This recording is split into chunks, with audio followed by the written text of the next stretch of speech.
কোরআন সুন্নাহ মুখী করে আল্লাহ মুখী হওয়ার তৌফিক আল্লাহ সবাইকে দান করুন। রাসূল মুখী হওয়ার তৌফিক আল্লাহ সবাইকে দান করুন। ঈমানী জীবন যাপন করার তৌফিক আল্লাহ সবাইকে দান করুন। একরকম অসাধু ব্যবসায়ী খাদ্যদ্রব্যের মধ্যে ভেজাল মিশায় না?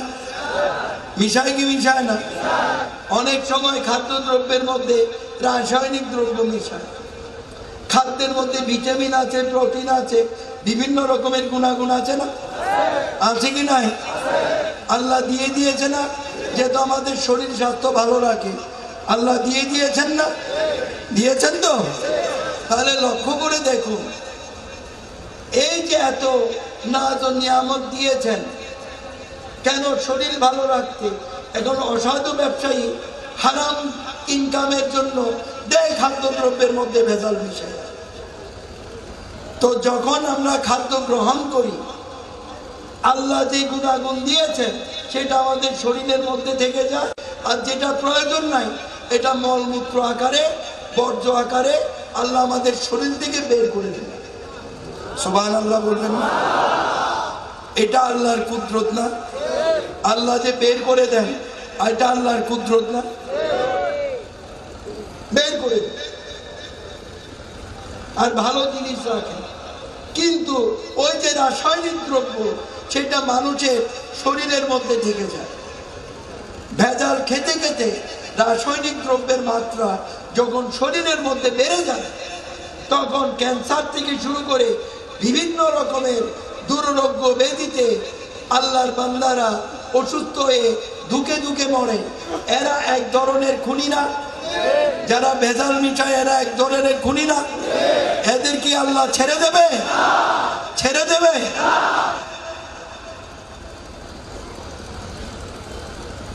যারা ভেজাল মেলায় তারা কি? উচ্চ স্বরে বলেন, তারা কি? শয়তান। শয়তান তারা কি? কিন্তু মানবরূপী শয়তান।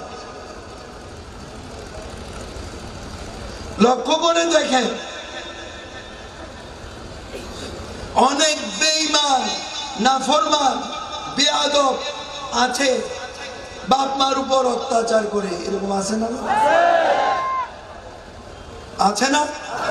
বাপ মার উপর অত্যাচার করে, বাপ মাকে ভালোভাবে খেতে দেয় না, নিজের বউ বাচ্চার কাজ করায় বাপ মাকে দিয়ে। এরকম বেয়াদব বেনসিব আছে না? আছে না? বাপ মাকে বোঝা মনে করে বাড়ি থেকে বের করে দেয়। এরকম বেয়াদব বেনসিব আছে না? এগুলা করা কার কাজ? উচ্চ স্বরে বলেন, কার কাজ? শয়তানের। শুনেন, একটু বুঝিয়ে দে, বাপ মার সেবা ইবাদত। বাপ মার সেবা করা কি? উচ্চ স্বরে সবাই বলেন।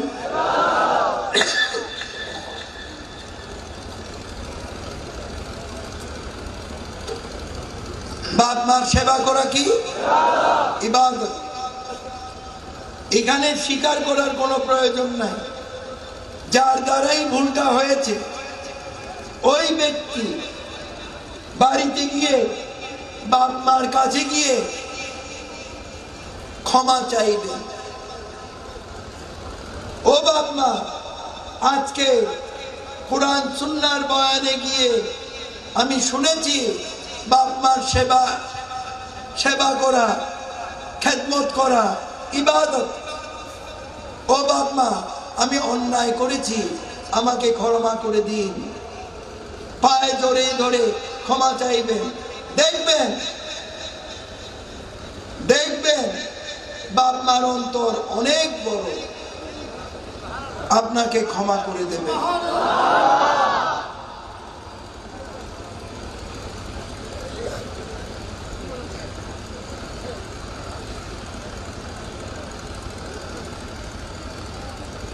বাপ মাকে বাড়ি থেকে বের করে দিয়েছে, কালকেই খুঁজতে বের হয়ে যাবে কোথায় আছে বাপ মা। কালকেই খুঁজতে বের হয়ে যাবে, খুঁজে বের করে পায়ে ধরে ক্ষমা চেয়ে সসম্মানে বাড়িতে বাপ মাকে ফিরিয়ে আনবেন। দেখবেন বাপ মার অন্তর অনেক বড়, নামাজ পড়ে আল্লাহর দরবারে দোয়া করবে, আমার সন্তানকে আল্লাহ তুমি মাফ করে দাও। এখন অনেকের ভিতরে অনুশোচন এসেছে, বাপ মা তো পৃথিবী থেকে বিদায় নিয়েছে, বাপ মার সাথে তো বিয়াদবি করেছিলাম, এখন কি হবে? বাপ মা তো বেঁচে নেই, এখন কি হবে? বাপ মার মৃত্যুবার্ষিকীতে যদি সামর্থ্য থাকে আলেম রেখে, আলেম ডেকে এনে ওয়াজ মাহফিল করান, নাহলে কোরআন খতম দেন, দরুদ মিলাদ পড়ান, ফকির মিসকিন খাইয়ে দেন, নিজে নফল নামাজ বেশি বেশি নফল ইবাদত করে আল্লাহর কাছে ক্ষমা চান, আল্লাহ ইচ্ছা করলে ক্ষমা করে দিতেও পারে।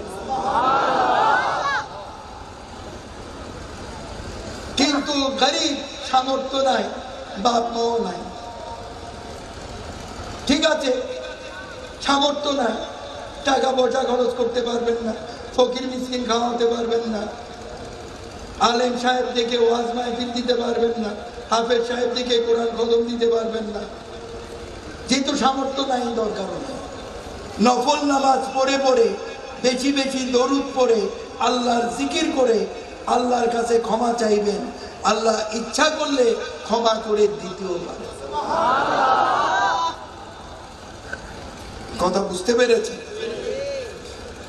সুতরাং বাপ মাকে সম্মান করতে হবে, বাপ মাকে খেদমত করতে হবে, বাপ মার সাথে বেয়াদবি চলবে, বাপ মাকে কথায় কথায় ধমক দেওয়া চলবে। সবার আওয়াজকে আল্লাহ কবুল করুন, বাপ মার খেদমত করার তৌফিক দান করুন, যাদের বাপ মা চলে গেছে তাদের জন্য দোয়া করার তৌফিক দান করুন। সবার আমিনকে আল্লাহ কবুল করুন।